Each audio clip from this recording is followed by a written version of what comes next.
Good evening, my fellow Malaysians.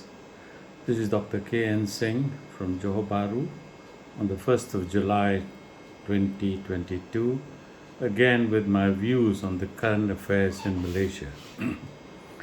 In Malaysia, the rich seem to be getting richer and the poor need to tighten their belts. Apparently, 500 Malay contractors had to close down as they were not licensed because they could not afford the rise in prices of construction material and cancellation of jobs in this recession.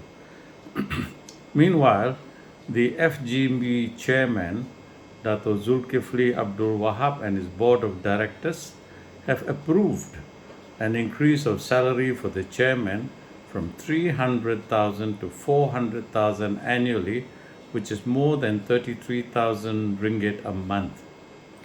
The members of the board of directors also had a pay increase from 120,000 to 150,000 ringgit, which works out to about 12,500 ringgit a month. This is directors' fees, okay? They are also to be given a daily allowance to attend meeting with bankers and lawyers for their lunch meetings, which the bankers and the lawyers pay for anyway, and they will be given 1,000 ringgit a day to attend these meetings on behalf of the company.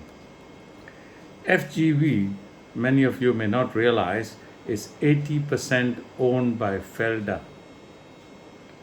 On the other hand, the government is talking of removing subsidies for the Malaysian public, and this will place an additional burden on the people in these hard times.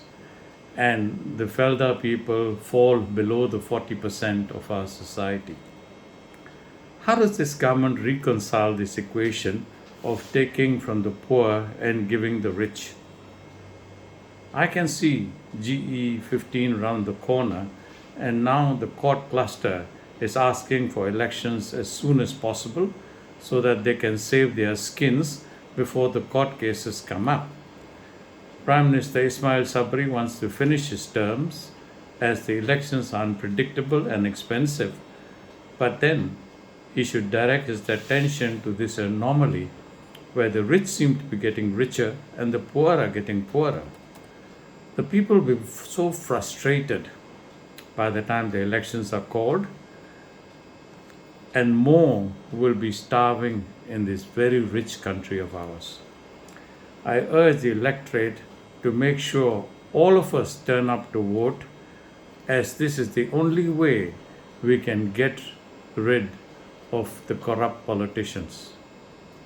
We all need to vote, we all need to be there, and we need to keep a few things in mind. Number one, the frogs must never be re-elected, and the party that accepts these frogs also must be shunned, as it clearly demonstrates that this party has no principles and they only want to use them to get more seats. Number two, please vote for the candidate and don't worry about the party he or she comes from. An ethical MP will look after the people even if she or he is independent and is willing to speak up. The PKR, Pakatan Harapan, Muda, Gerakan Independent, and Warisan have a good chance of winning if they stand and work together. It is doubtful that a single party will have a majority in the GE15. So, the opposition will have to learn to work together. They have to prove to the Rakyat that they have their interests at heart. Barisan, UMNO, Berjaya have proved that they have only personal interests at heart and not the interests of the Rakyat. These parties hopefully will be eliminated in the next election. To do this, you have to make sure that everybody you know comes to vote, as this is the only time to set things right for our beloved country. You all want this country to do something for you, But now you have to do something for this country of ours and encourage everyone you know to come out to vote. Thank you for listening. If you agree with what you've heard, please pass it along. And if you don't, that's okay. Just press the button delete. You know where it is. See you later. Good night.